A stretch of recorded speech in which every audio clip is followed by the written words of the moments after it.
사랑하는 성도 여러분, 오늘도 또 주 안에서 또 귀한 예배 또 우리 하나님께 온전히 드리기를 원합니다. 또 여러분들의 처소에 또 하나님의 크신 풍성한 은혜가 또 여러분들에게 부어지기를 바라고요. 또 우리들의 모든 연약한 것들이 또 하나님의 말씀을 통하여서 힘을 얻고 또 세워지는 그런 놀라운 은혜가 있기를 원합니다. 이 시간 우리 다 같이 묵상으로 기도하며 우리 8월 13일 우리 주일 예배 드리도록 하겠습니다. 주께서 나를 판단하시며 주의 눈으로 공평함을 살피소서.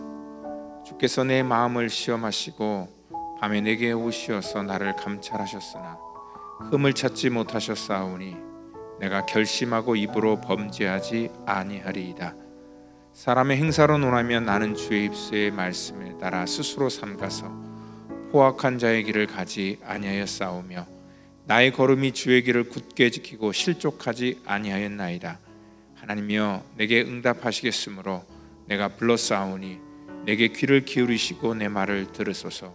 주께 피하는 자들은 그 일어나 치는 자들에게서 오른손으로 구원하시는 주여 주의 귀한 사랑을 나타내소서. 하나님 감사합니다. 우리가 이 땅 가운데 하나님의 뜻대로 선하게 살려고 한 주간 또 노력을 했습니다. 하나님 믿음으로 산 하나님의 거룩한 백성들을 축복하시고 칭찬하여 주시고 또한 연약함으로 또 하나님의 뜻대로 살지 못한 우리들의 모든 허물과 연약함도 용서하여 주시옵소서. 오늘 하나님의 공의와 사랑으로 우리 한 심령마다 만지시고 인도해 주시기를 간절히 바라고 나오며 사랑이 많으신 예수님의 이름으로 기도하옵나이다. 아멘. 이 시간 우리 다 같이 사도신경으로 우리의 신앙을 고백하겠습니다. 전능하사 천지를 만드신 하나님 아버지를 내가 믿사오며 그 외아들 우리 주 예수 그리스도를 믿사오니 이는 성령으로 잉태하사 동정녀 마리아에게 나시고 본디오 빌라도에게 고난을 받으사 십자가에 못 박혀 죽으시고 장사한 지 사흘 만에 죽은 자 가운데서 다시 살아나시며 하늘에 오르사 전능하신 하나님 우편에 앉아 계시다가 저리로서 산 자와 죽은 자를 심판하러 오시리라. 성령을 믿사오며 거룩한 공회와 성도가 서로 교통하는 것과 죄를 사하여 주시는 것과 몸이 다시 사는 것과 영원히 사는 것을 믿사옵나이다. 아멘. 내가 매일 십자가 앞에 더 가까이 가오니 구세주의 흘린 보배 피로써 나를 정케 하소서.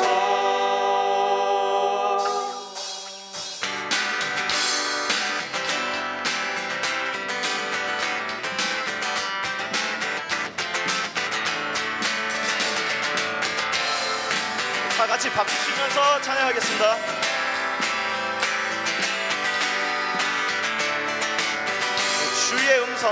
주의 음성을 내가 들으니 사랑하는 말일세. 믿는 마음으로 주께 가오니 나를 영접하소서.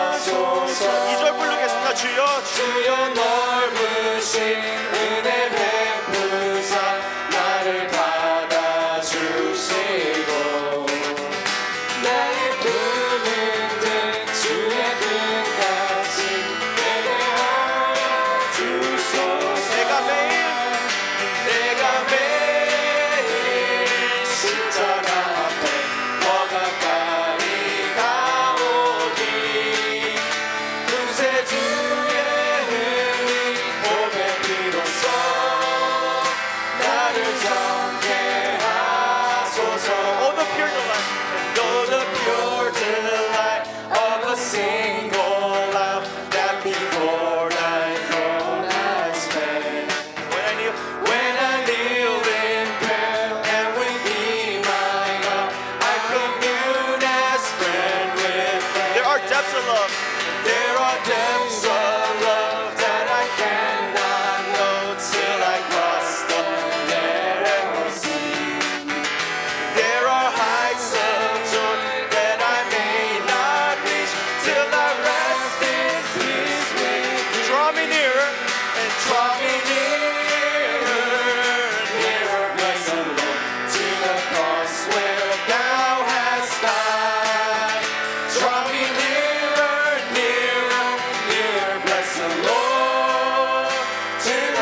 사슴 목마른 사슴 시내 물을 찾아 헤매이듯이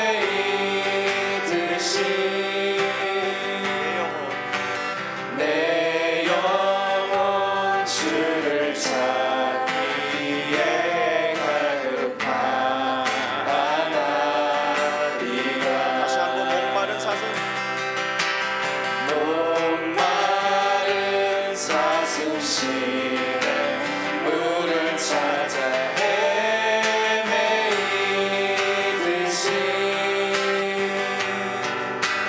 내 영혼 주를 찾기에 갈급하나이다. 주님만 주님만이 나의 힘, 나의 방패, 나의 참 소망, 나의 몸 정성과 바쳐서 주님 경배합니다. 금보다 귀한 금보다 귀한 나의 주님 내게 만족 주신 주 당신만이 나의 기쁨 또한 나의 참 노래. 주님만 주님만이 나의 힘, 나의 방패, 나의 참 소망, 나의 몸 정성 바쳐서 주님 경배합니다. You're my friend and you are my brother. You're my friend and you are my brother, even though you are a priest. Declare, I love you. I love you more than any other, so much more than anything. You alone are my strength. You alone are my strength, my shield. To you alone may my spirit lead. You alone are my heart's desire, and I long to worship thee. 목마른 사슴 시내 목마른 사슴 시내 물을 찾아 헤매이듯이 내 영혼 내 영혼 주를 찾기에 갈급하나이다.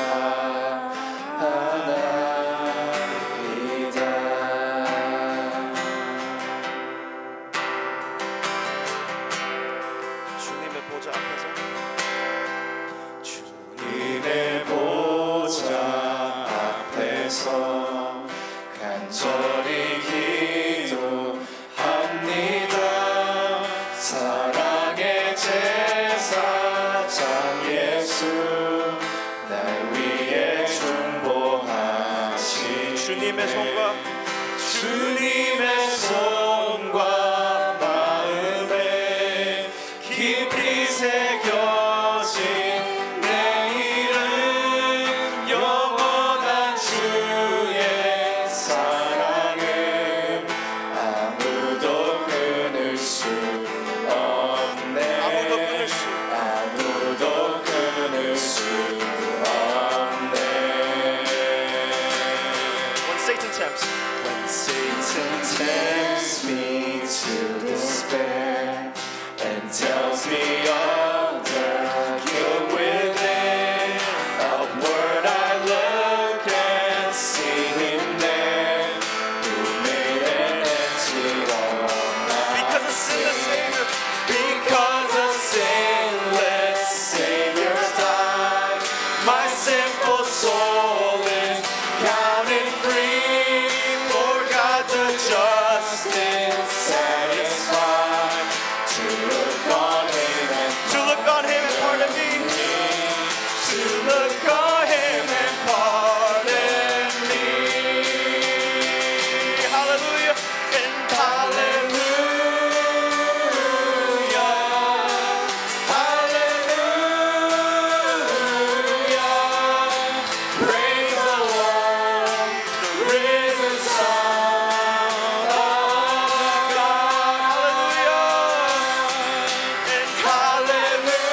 perfect, spotless righteousness, the great unchangeable I am, the King of glory and of grace, the King of glory and of grace.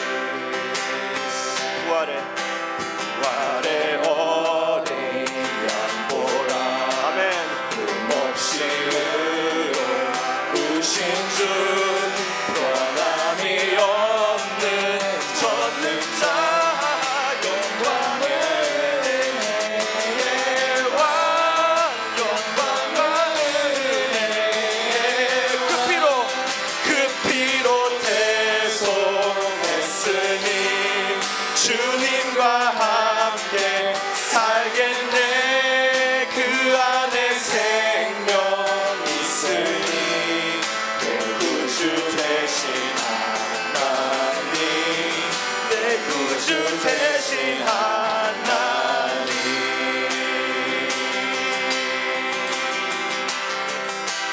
그 피로 대속했어. 그 피로 대속했으니 주님과 함께 살겠네. 그 안에 생명 있으니 내 구주 되신 하나님, 내 구주 되신 내 구주 되신 하나님.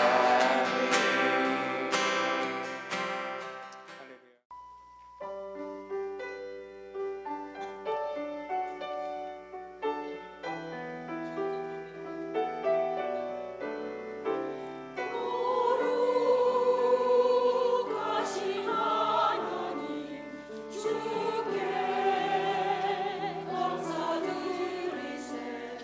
날 위해 이 땅에 오신 독생자 예수, 나의 맘과 뜻 다해 주를 사랑합니다. 날 위해 이 땅에 오신 독생자 예수, 내가 약할 때가 멈추고 가난할 때 우리를 부욕해 하신 나의 주 감사. 내가 약할 때가 멈추고 가난할 때 우리를 부욕해 하신 나의 주 감사.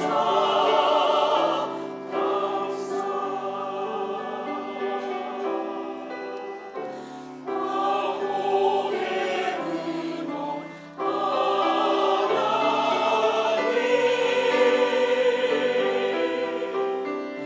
온 백성 찬송 드리고 저 천사여 찬송하세.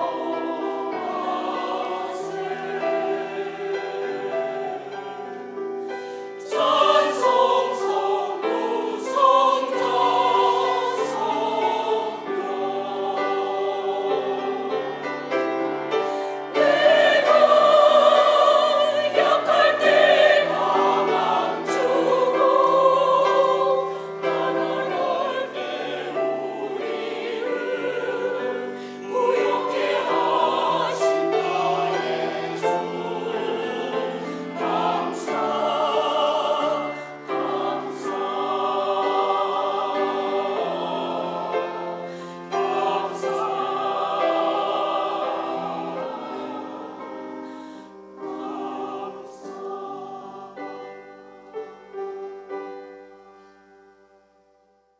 이 시간 우리 같이 은혜 받을 말씀은 요한복음 1장 35절로 42절이 되겠습니다. 같이 한 목소리로 말씀 받겠습니다.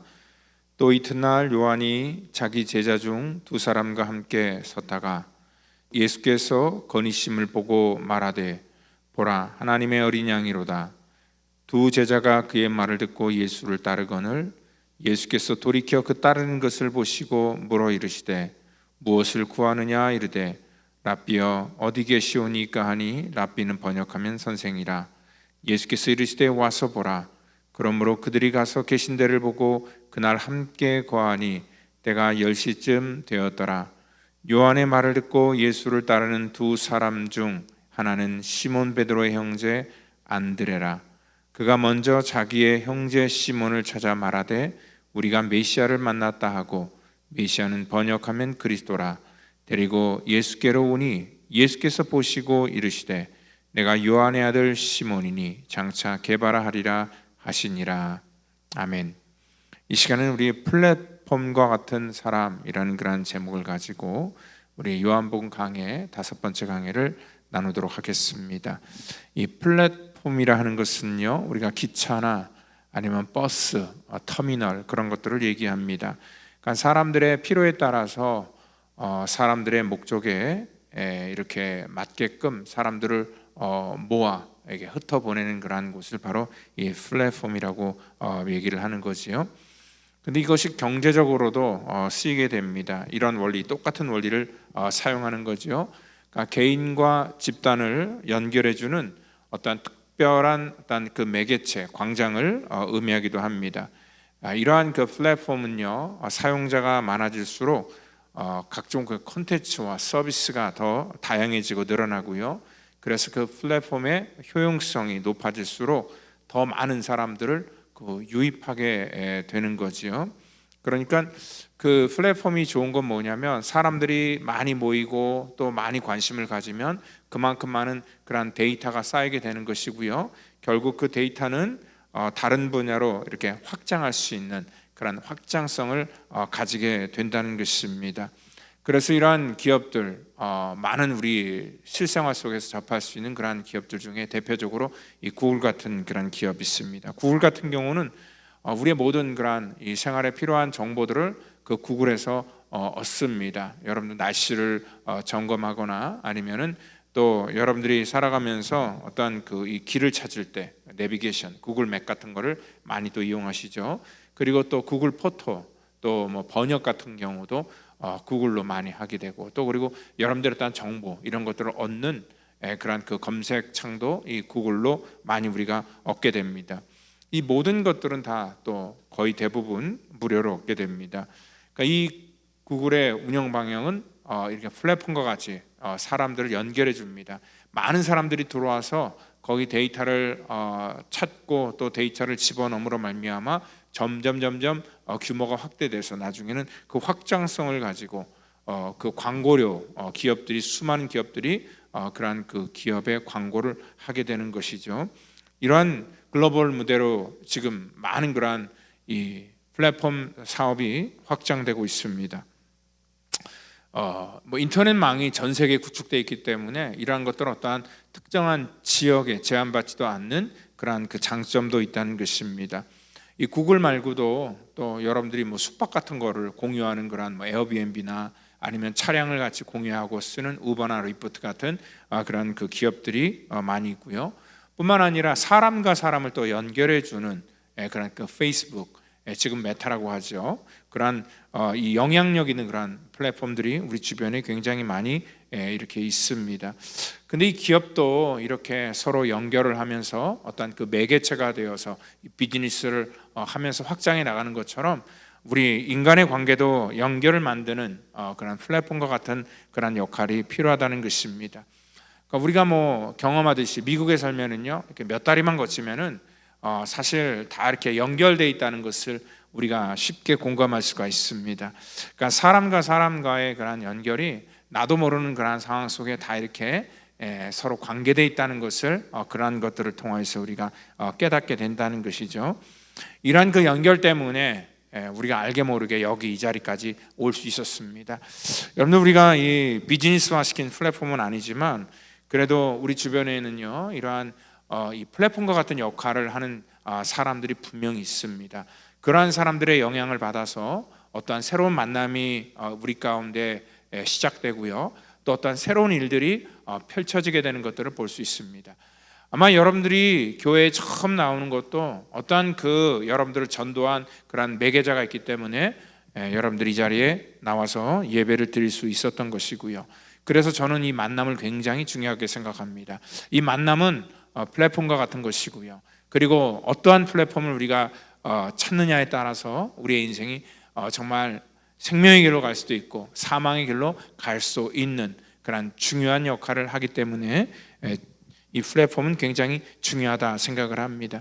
이 만남을 얘기하니까 오늘 이 본문 속에 예수님의 제자들, 여러분들이 제자들과 예수님이 처음 만나게 될 때 예수님이 제자들을 한 번에 만난 것은 아니었습니다. 예수님의 부르심에 한 사람 한 사람이 이렇게 반응을 했는데, 또 그 반응한 사람이 또 다른 사람들에게 어떤 매개자의 역할을 하여서 예수님께 인도한 그런 이야기가 오늘 이 본문 속에 등장하는 것을 볼 수 있습니다. 그 매개자로서 가장 큰 역할을 했던 사람이 저는 예수님의 제자 중에서 바로 이 안드레라는 그런 사람으로 생각을 합니다. 그러니까 예수님의 12제자 중에 처음으로 예수님의 부름에 반응을 했고요. 그리고 또한 이 안드레가 다른 사람들을 예수님께 인도하는 그러한 일들을 했다는 것이죠. 오늘 이 본문을 보면은요, 오늘 여기 요한의 제자, 처음에는 요한의 두 제자라고 이렇게 명시되어 있습니다. 안드레는요 아마 세례 요한의 제자였던 것 같습니다. 세례 요한을 따랐던 그러한 사람이죠. 그런데 이 세례 요한이 자기 스승이 어느 날 이러한 얘기를 합니다. 세상죄를 지고 가는 하나님의 어린 양이 있는데 내가 전부터 말했던 그 사람이었고, 그리고 그분은 나보다 먼저 계신 그런 분이었고, 또 그분은 우리의 정말 구원자고 메시아다라는 그런 얘기를 했을 때에 세례 요한의 말을 듣자마자 이 안드레는요 이제 스승을 바꿉니다. 스승인 그런 세례 요한에서 예수님으로 그 스승을 바꾸게 된다는 거죠. 바꾼 이유가 뭐냐면 처음에 그가 예수님을 불렀을 때도 그 38절에 보니까 랍비여 어디 계시오니까 라는 그런 표현을 하고 있습니다. 랍비는 번역하면 선생이다. 처음에는 예수님을 그냥 자기 세례 요한과 같은 그런 선생님, 스승의 그런 차원 속에서 생각을 했는데, 이 세례 요한의 말을 듣고 그의 생각이 바뀌게 되고요. 또 예수님을 만난 다음에 그 스토리는 자세하게 나와 있지 않지만 그 짧은 시간에 그분이 메시아인 것을 알게 됩니다. 그래서 그는 41절에 보니까 그 38절에 짧은 순간인데 랍비라고 했던 그분을 어떻게 표현하냐면 우리가 메시아를 만났다 하고, 메시아는 번역하면 그리스도라, 그리스도를 만났다라는 그런 표현을 하고 있습니다. 세례 요한의 그러한 이 가르침과 또 그 교훈에 따라서 이 안드레는요 정말 메시아를 알게 되고 또 깨닫게 되고요. 그리고 그 마음 속에 그러한 예수님이 주신 그러한 믿음이 생기자마자 그는 곧바로 했던 것이 바로 전도였다는 것입니다.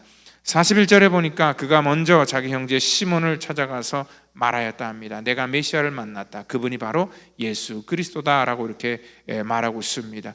예수님께 인도하는 그러한 그 역할, 그리고 그 자기 형제인 그러한 이 베드로를 예수님에게 데리고 왔다. 42절에 그렇게 말하고 있습니다. 성경에 13번의 안드레 이름이 나오는데요, 그 중에 3번은 다 예수님께 사람들을 인도하는 그런 안내자의 역할로 그의 이름이 나오는 것을 볼 수 있습니다.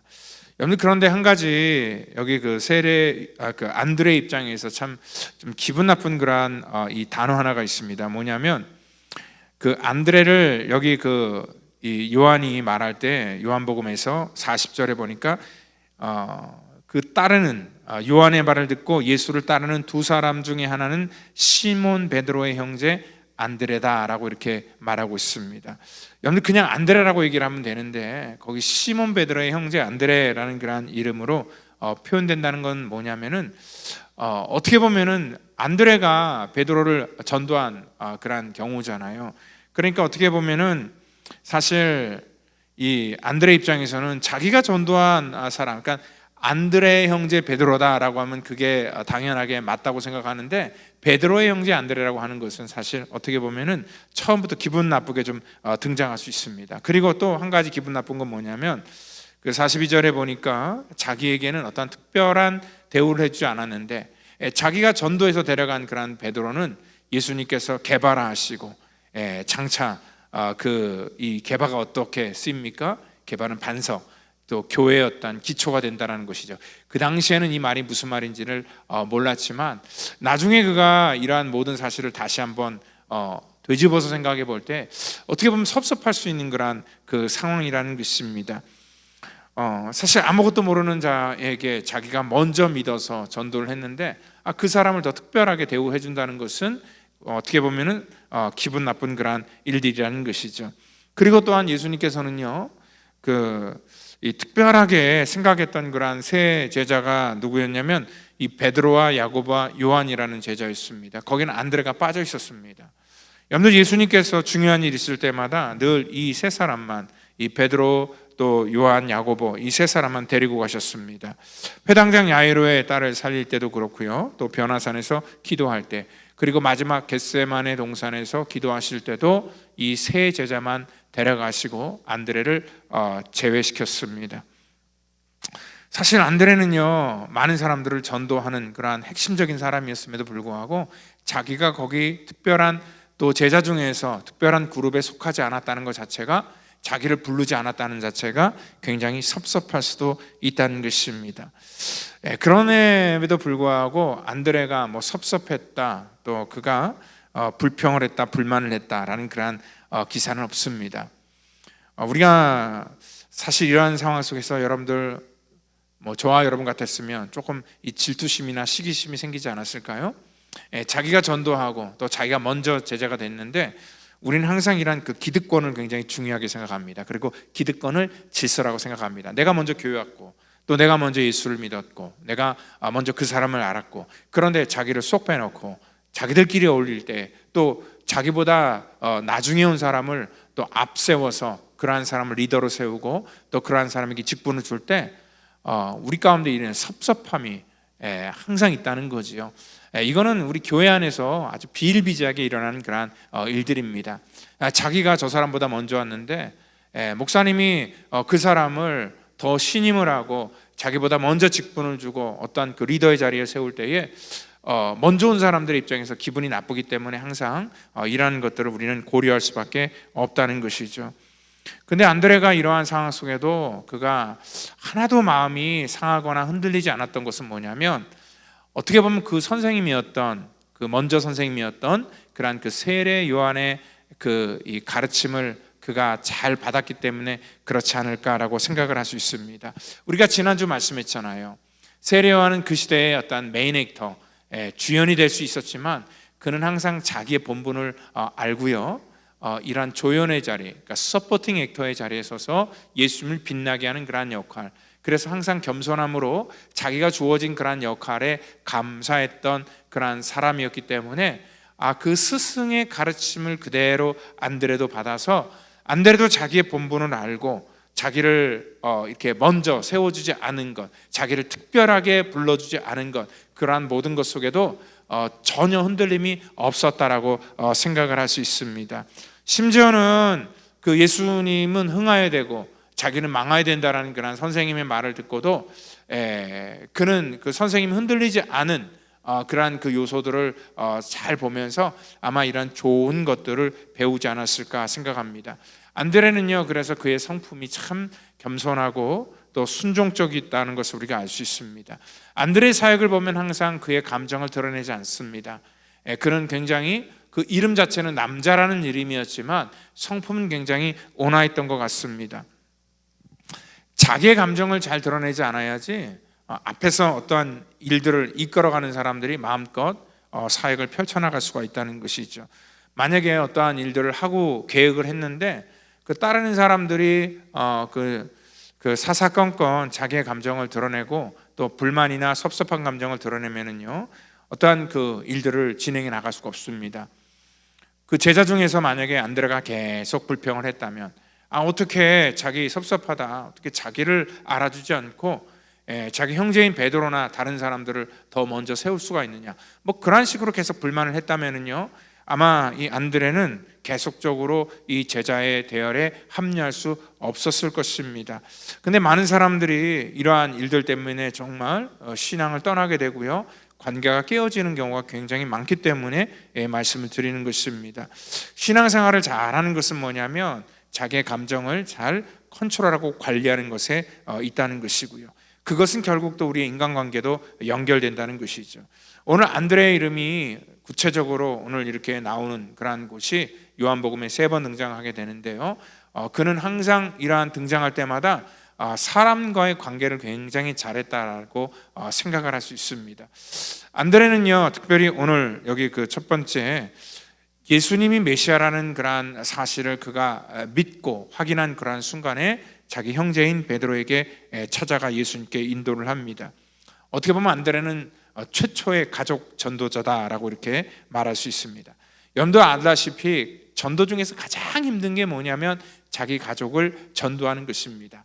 왜냐하면 다른 어떠한 사람보다도 자기를 너무나 잘 알고 있는 사람이 바로 이 가족이기 때문에 그렇습니다. 그럼에도 불구하고 이렇게 가족을 전도할 수 있었던 것은 뭐냐면 그가 굉장히 좋은 그러한 성품을 가지고 있는 사람이기 때문에 그렇습니다. 베드로는요, 사실 사람들을 대하면서 대중을 상대로 굉장히 언변의 힘을 가지고 있었던 사람이다 생각할 수 있습니다. 나중에 그가 한번 전도할 때, 설교할 때마다 정말 수천 명이 회개하고 돌아올 정도로 굉장히 강력한 설교를 했고요, 또 그는 어느 곳을 가나 이렇게 튀는 사람이었지 있으나 마나한 그러한 사람이 아니었기 때문에 그렇습니다. 베드로는 항상 어떠한 그 독특한 행동을 했고, 또 정말 복음을 전하거나 또 심지어는 예수님을 배반할 때도 굉장히 튀는 그러한 역할을 했던 사람입니다. 근데 반면에 안드레는 어떠한 사람이었냐면 그는 한 번도 대중 앞에서 뭐 설교를 했다, 뭐 어떠한 리더를 맡았다는 그러한 기록이 없습니다. 그렇지만 그는 생활 속에서 한 사람 한 사람씩 이렇게 차분하게 전도하는 그러한 전도의 매개체가 될 수 있었던 그러한 사람입니다. 그래서 어떻게 보면 안드레는 가족 전도뿐만 아니라 이러한 개인 전도의 그러한 그 시작이다라고 이렇게 말할 수도 있습니다. 안드레는요, 굉장히 그 인생의 문제를 갖고 있는 그러한 사람들에게 찾아가서 그러한 사람들의 말을 들어주고 그분을 예수님께 인도하는 그러한 좋은 플랫폼과 같은 매개체와 같은 그러한 사람이었다는 것입니다. 자기 자신이 다 노출되어 있음에도 불구하고 또 이렇게 사람들에게 자기의 삶을 오픈하고 전도할 수 있다는 것은 사실 쉽지 않은 그러한 일들인데 그는 그러한 일들을 할 수 있습니다. 왜냐하면 그 사람은 인격적인 사람이었기 때문에 그렇다라고 우리가 생각할 수 있습니다. 우리가 어떠한 사람을 전도할 때 여러분들 보편적으로 믿지 않는 사람들이 전도를 받을 때 어떠한 식으로 반응을 하냐면요, 그들이 처음 자기가 교회를 가야 되겠다 결정하는 것은 뭐냐면 그 전도하는 사람의 인품을 보고 결정을 한다고 합니다. 그러니까 전도하는 사람들의 인품이 굉장히 좋거나 아니면은 믿을만 하거나 그리고 또한 자기가 의지할 만한 그러한 사람이 될 때 그 사람이 그 사람을 보고 교회를 오는 것이지 처음부터 믿음을 가지고 교회 오는 사람은 거의 없기 때문에 그렇다는 것입니다. 그러한 면에 있어서 어떻게 보면 전도할 때는 베드로의 리더십보다도 요즘에는 그런 안드레의 그런 리더십이 훨씬 더 중요하다라고 이렇게 생각을 할 수도 있습니다. 그러니까 과거의 리더들에게는요, 막 좀 강력한 그런 카리스마를 가지고 사람들을 좀 이 통솔하는 그런 능력을 갖고 있는 사람을 원했다면은요, 지금은요 이러한 그 협력과 또한 이 겸손함으로 사람들을 세워나가는 그러한 리더십을 훨씬 더 중요하고 좋아하는 그러한 시대에 우리가 살고 있기 때문에 그렇습니다. 그리고 또 요한복음 6장을 보면은요, 거기 안드레가 등장을 하게 되는데 요한복음 6장에는 오병이의 사건이 있습니다. 그 예수님 말씀을 듣기 위해서 베사다 들녘에 수많은 사람들이 모여 있습니다. 남자만 해도 5천 명이 넘는 그러한 사람이었습니다. 날이 저물어 가는데 사람들은 떠날 생각을 하지 않습니다. 저녁 때가 되니까 전부 다 시장했을 때 예수님께서 빌립에게 요구를 하지요. 이 모든 사람들에게 먹을 거를 좀 나눠줬으면 좋겠다. 빌립은 현실적인 그러한 대안을 얘기합니다. 이 많은 사람을 다 먹이려면 적어도 200데나리온이라는 큰 돈이 있어야 되는 것이고, 또 그 돈이 있다 할지언정 한순간에 이 많은 사람들이 다 먹을 수 있는 그런 음식을 사올 만한 그런 장소도 없다. 여러 가지 거를 고려해서 이건 불가능한 명령이다라고 아마 생각을 했을 겁니다. 아마 이러한 황당한 요구에 다른 제자들도 전부 다 멀뚱멀뚱 아마 서 있을 것 같았습니다. 안드레도 역시 멀뚱멀뚱 서 있으면서 그냥 뒷짐지고 서 있을 수 있는 그런 상황이지만 그는 그렇게 하지 않았지요. 그 요한복음 6장을 보면은 선생님의 말씀에 순종하기 위해서 그는 나름대로 방법을 찾고 있었습니다. 그래서 그는 한 어린이가 갖고 있는 그런 작은 그 오병이어의 그런 그 도시락을 발견하고 예수님께 그 어린아이를 데리고 온 것이죠. 아마 다른 제자들은요 이런 안드레의 행동을 보고 좀 한심하다 생각할 수 있습니다.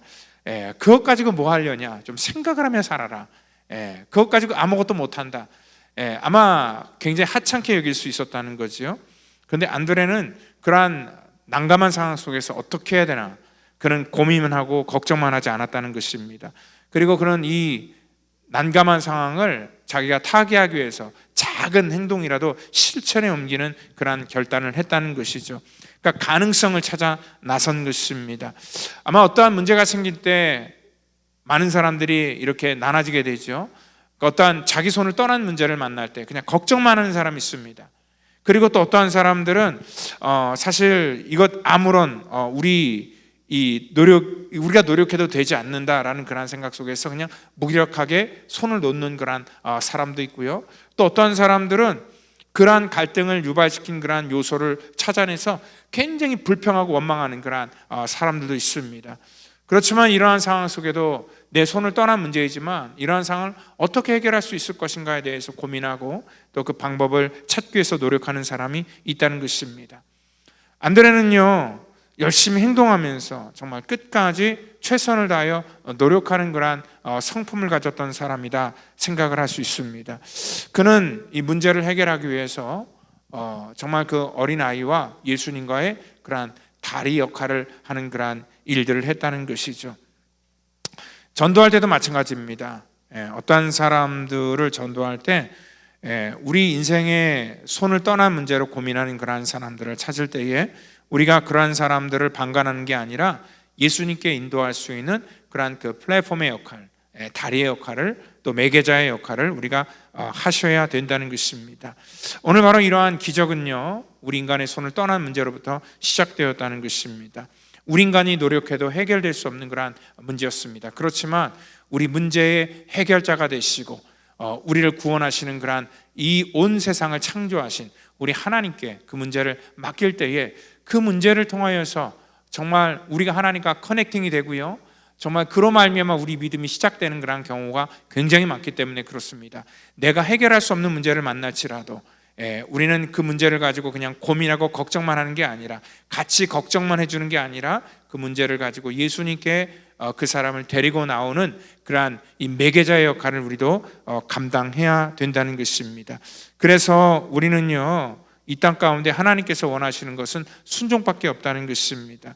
우리는 보통 하나님의 일을 할 때 저는 준비가 안 돼서요, 저는 실력이 안 돼서요, 저는 능력이 없어서요, 그렇게 얘기를 합니다.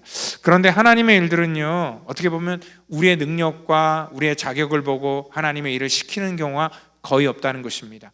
만약에 그렇게 하나님께서 능력과 어떤 실력을 보고 시켰다면 저 역시도 이 자리에 서서 목사가 될 수 없는 그러한 사람입니다. 하나님께서는요 능력도 없고 실력도 없고 부족하지만 하나님께서는 그 사람을 하나님이 세워주시고 그 사람에게 그 일을 할 수 있도록 능력도 주시고 은혜도 부어주신다는 것을 여러분들 분명히 믿으시기를 바랍니다. 하나님의 일은요 그래서 우리의 어떠한 계산으로 되는 것이 아니라 하나님 앞에 순종할 때 하나님의 놀라운 역사가 일어나게 된다는 것입니다.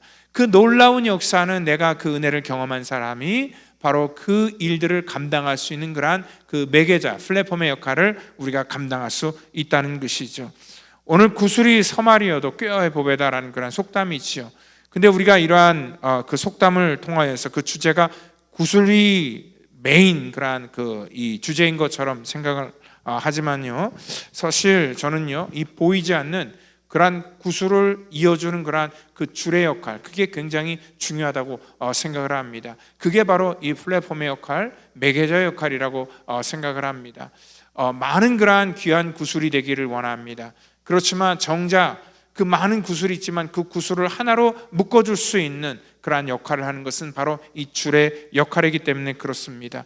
그러니까 보이는 것만 중요한 게 아니라 이 보이지 않는 그러한 곳에서 서로가 서로를 연결해 주는 그러한 역할을 했던 것이 바로 이 안드레의 역할이었다는 것입니다. 오늘 오병이의 기적에서도 우리는 안드레를 자칫 잘못하면 그냥 놓쳐버릴 수 있습니다. 그런데 그는요, 이 매개자가 되기 위해서 정말 열심히 뒤에서 뛰어다녔던 그러한 이 신실한 그 줄과 같은 제자였다라고 이렇게 생각을 할 수 있다는 것이죠. 이 첫인상이라는 것은요, 우리가 사람들에게 보일 수 있는 그런 기회가 단 한 번밖에 없습니다. 근데 첫인상은 그냥 그 상대방이 갖고 있는 그러한 그 자기의 그런 그 이 가치입니다. 근데 이 첫인상보다 더 중요한 게 뭐냐면 끝인상입니다. 이 끝인상은 자기의 인격 속에서 나오는 것이거든요. 그러니까 사람과의 관계를 통하여서 그 사람을 만난 다음에 우리가 마지막에 평가를 내는 것이 바로 이 끝인상입니다. 이것도 역시 아름다운 관계를 통하여서 우리가 이어지게 된다는 것이죠. 어떤 사람은 좋은 줄 알고 만났는데, 그래서 정말 그 사람이 자기의 인생의 다리가 될 줄 알았는데 때로는 그 사람이 자기의 벽처럼 느껴질 때가 굉장히 많기 때문에 그렇습니다. 연도 오늘 이 땅 가운데 하나님께서 우리를 플랫폼으로 하나님이 불러주셨습니다. 사람과 사람을 연결해주고, 이 땅 가운데 소망이 없는 사람을 이 소망으로 연결해주고, 믿음이 없는 사람들을 예수님께 연결해 줘서 저들에게 참된 생명을 인도하는 그러한 거룩한 사명을 저와 여러분들에게 부어주셨다는 것입니다. 마지막으로 또 요한복음 12장을 보면 거기 안드레가 등장을 하게 되는데요, 유대인의 명절에 헬라인들이 예루살렘에 올라왔다가 예수님에 대한 얘기를 듣고 예수님을 만나기를 원하는 그러한 기사가 거기 기록되어 있습니다. 예수님의 제자인 그런 빌립을 처음에는 사람들이 찾아갔습니다. 그 빌립은요, 그 이방인들을 어떻게 예수님께 데려갈까 망설이고 있었습니다. 왜냐하면요, 그 당시에는 그 유대인과 이방인에 대한 철저한 구별이 있기 때문에, 또 이 이방인들을 그들이 대하는 그러한 태도가 분명히 달랐기 때문에 그렇다는 거죠. 빌립은요, 이 문제를 가지고 고민하다가 누구에게 찾아간? 바로 안드레에게 찾아갔다는 것입니다. 안드레는요, 머뭇거릴 것도 없이 그 헬라 사람들을, 이방 사람들을 예수님에게 데리고 갔습니다. 안드레는요, 복음 안에서 이방인이나 유대인이나 차별함이 절대 없었던 사람이었습니다. 그는 선입견이 없었던 그러한 인품을 가지고 있었던 것이죠. 어떻게 보면은 여기서 왜 빌립이 다른, 그러니까 친구 같은 사람들이, 자기 제자들이요, 다른 사람이 많을 때 왜 안드레에게 찾아왔을까? 만약에 베드로 같은 사람에게 부탁했다면요, 베드로는 그 당시만 하더라도 굉장히 선입견이 강했던 그런 유대주의적인 그런 사람이었기 때문에 좀 그러한 부분에 있어 단칼에 거절할 수 있기 때문에 아마 성품이 부드럽고 좋은 그런 안드레를 찾아가서 얘기하지 않았을까 생각을 합니다. 우리도 어떠한 일을 할 때 여러분들에게 찾아가고 싶은 그러한 인격을 만들어야 된다는 것입니다. 누군가 어떠한 개인적인 문제에 고민이 있을 때 여러분들은 또 누구를 찾아가나요? 그러니까 내 얘기를 들어주고 또 문제를 해결해 주지 못할지언정 그래도 내 마음을 같이 나눌 수 있는 그러한 상대를 아마 찾을 것입니다. 그러한 사람들은 아무나 찾아가는 게 아니라 정말 믿음이 좋고 또한 인품이 좋은 그러한 사람들을 아마 찾아갈 것입니다.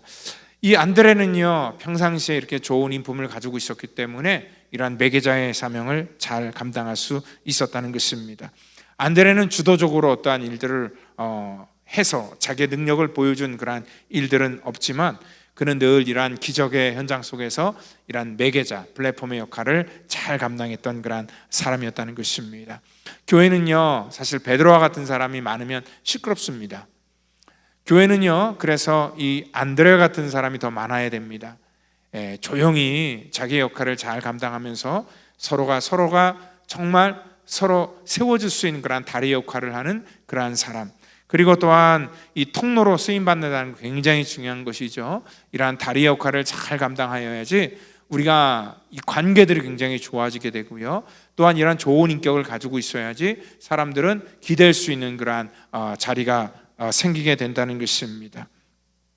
오늘 이렇게 포용성이 좋고 또 많은 사람들에게 긍정적인 영향을 주는 이러한 안드레, 우리 펠로십 교회 사랑하는 성도들이 바로 그러한 안드레를 닮아가야 된다는 것입니다.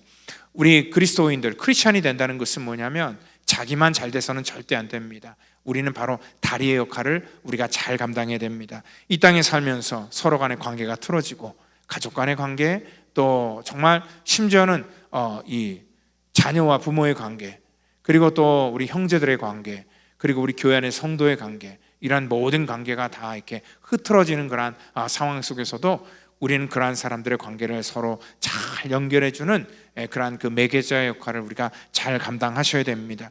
왜냐하면 예수님도 이 땅 가운데 오실 때에 예수님의 희생적인 헌신과 섬김을 통하여 십자가의 죽으심을 통하여서 하나님과 인류 사이에 끊어진 모든 관계를 연결해주는 그런 그 플랫폼의 역할을 감당하셨기 때문에 그렇습니다. 끝으로요, 저는 그 안드레가 그 노자가 말했던 그런 물과 같은 사람이다라고 이렇게 생각이 들었습니다. 여러분들, 그 물이라는 건, 그러니까 우리가 흔히 나를 물러보지 마라, 하찮게 우리가 생각하는 게 물입니다. 가치없게 생각하는 게 물입니다. 그렇지만 정작 이 물은 우리 삶 속에서 가장 중요한 것입니다. 여러분들, 밥 안 먹고는 살 수 있지만 물 마시지 않고는 단 하루도 버틸 수 없기 때문에 이 물은 우리들의 그런 생명을 연결해주는, 이어주는 그런 가장 소중한 그런 그 매개체입니다.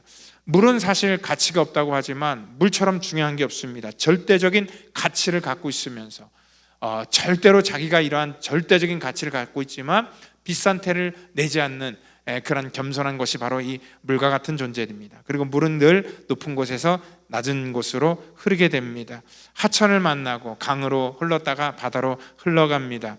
물은 내려가다가 어떠한 그 벽을 만나도 그 벽을 뚫지 않고 벽을 돌아서 가게 되고요, 어떠한 그 웅덩이를 만나면 웅덩이가 다 채워질 때까지 물은 기다려줬다가 건너가는 그러한 일들이 있습니다.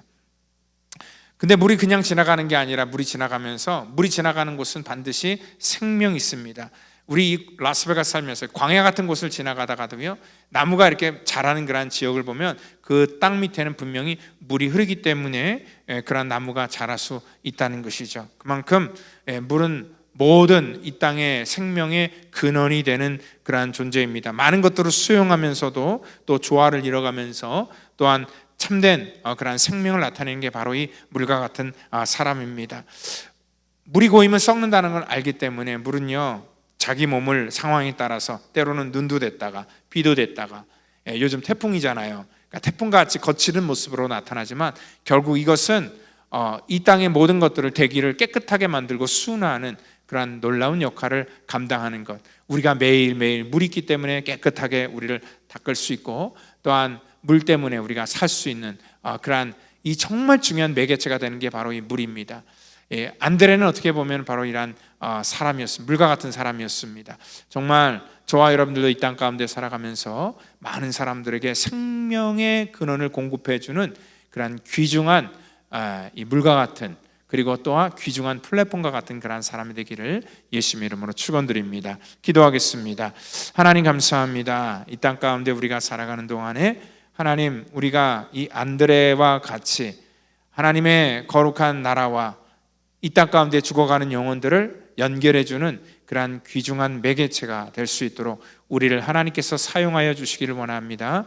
정말 우리 펠로십 교회가 하나님 플랫폼과 같은 거룩한 곳이 되기를 원합니다.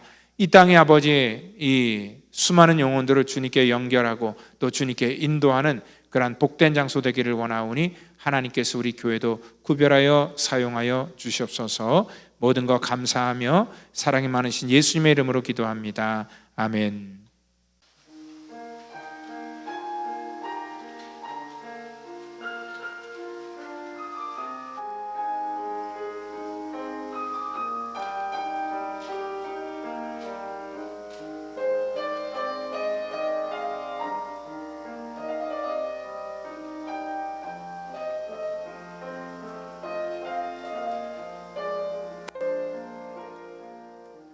참 좋은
강건케 하시며 주의 사랑 안에서 살게 하소서. 주만 의지하리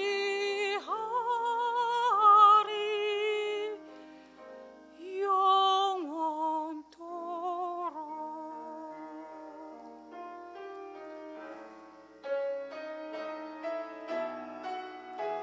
광야 같은 세상 주만 의지하며 주의 인도하심 날 강건케 하시며 주의 사랑 안에서 살게 하소서. 주만 의지하리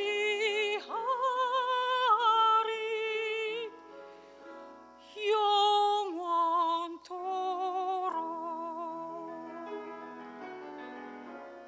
주만 의지하리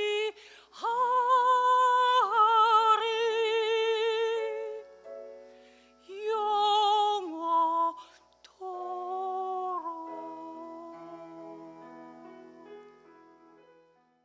이 시간 우리 드린 예물 위해서 기도하겠습니다. 주님 감사합니다. 우리 사랑하는 성도들이 하나님의 거룩한 통로가 되기를 원하여 하나님 이 땅 가운데 주어진 물질 고여서 썩지 않게 하기 위해서 또 하나님의 거룩한 나라를 위해 마음껏 드립니다. 이 물질이 흘러가는 곳에 생명이 있게 하시고 이 물질이 쓰이는 곳에 하나님의 영광이 나타나도록 인도해 주시옵소서. 11조와 감사와 선교와 구제와 친교와 하나님의 거룩한 교회를 세워나가기 위해서 여러 가지 제목을 다하여 주 앞에 구별하여 드렸는데 드린 목적대로 하나님 축복하시고 은혜로 우리 가운데 허락하여 주시기를 간절히 바라고 원하오며 사랑이 많으신 예수님의 이름으로 기도하옵나이다. 아멘. 우리 교회 소식 전해드리도록 하겠습니다. 우리 제자훈련이 이제 9월 달부터 시작이 됩니다. 우리 기초반과 또한 이 중급반, 사역반 이 세 가지 이 클래스가 동시에 돌아가게 되는데요. 우리 중급반이나 사역반은 기존에 했던 분들 대상으로 하기 때문에 해당 사항은 안 되지만 우리 이 기초반 이번 9월부터 시작하는 기초반 우리 이 제자 훈련 학생들을 모집하게 되겠습니다. 여러분들 신청해 주시면 감사하겠습니다. 교회에 대한 그러한 철학과 또 목회의 방향에 대해서 같이 나누는 그러한 귀한 시간이기 때문에 기존에 우리가 제자 훈련 했던 분들도 또 이곳에 와서 다시 해주시면 감사하겠습니다. 우리 9월 6일부터 11월 15일까지 하게 됩니다. 그리고 또 우리 운영위원회 오늘 모임이 있고요. 또 울타리장 모임은 이번 토요일 날 오전 7시 반에 있습니다. 울타리 리더들은 전부 다 모여주시고요. 그리고 매달 셋째 주에 울타리 모임을 하도록 하겠습니다. 그날이 주일이 됐던 토요일이 됐던 또 그날이 안 돼서 평일이 됐던 우리 울타리 조원들과 함께 의논해서 날짜를 정해주시고 한 달에 한 번 정도 울타리 회원들끼리 모임을 가져주시면 감사하겠습니다. 또 우리 주일학교 우리 학생들 풀파리가 있는데요. 8월 27일 날 우리 3시 반부터 5시 반까지 있게 됩니다. 이를 위해서 우리 선생님들과 또 우리 아이들 또 우리 학부모님들이 잘 협조해 주셔서 또 안전사고 나지 않도록 또 즐거운 한때를 보낼 수 있도록 또 같이 도와주시고 협조해 주시면 감사하겠습니다. 이 시간에 우리 다 같이 자리에 일어나셔서 찬송가 635장 부르시고 축도함의 예배를 마치겠습니다.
이제는 구원의 완성을 이 땅 가운데 이루시기 위해 십자가의 선물과 피를 쏟으시며 우리의 모든 허물과 우리의 모든 죄를 사해 주신 우리 구주 예수 그리스도의 놀라우신 은혜와 우리 하나님의 무한하신 사랑하심과 성령님의 교통감화 역사 그 충만케 하심이 오늘 이 땅 가운데 하나님의 거룩한 통로로 쓰임 받기를 원하는 사랑하는 귀한 성도와 저들의 가정과 저들의 모든 사업터전과 또 이 시간 함께하기를 원하지만 몸이 아파서 또 출탄 연구로 함께하지 못한 믿음의 권석 전체 이르기까지 이제로부터 영원토록 함께하시기를 간절히 축원하옵나이다. 아멘.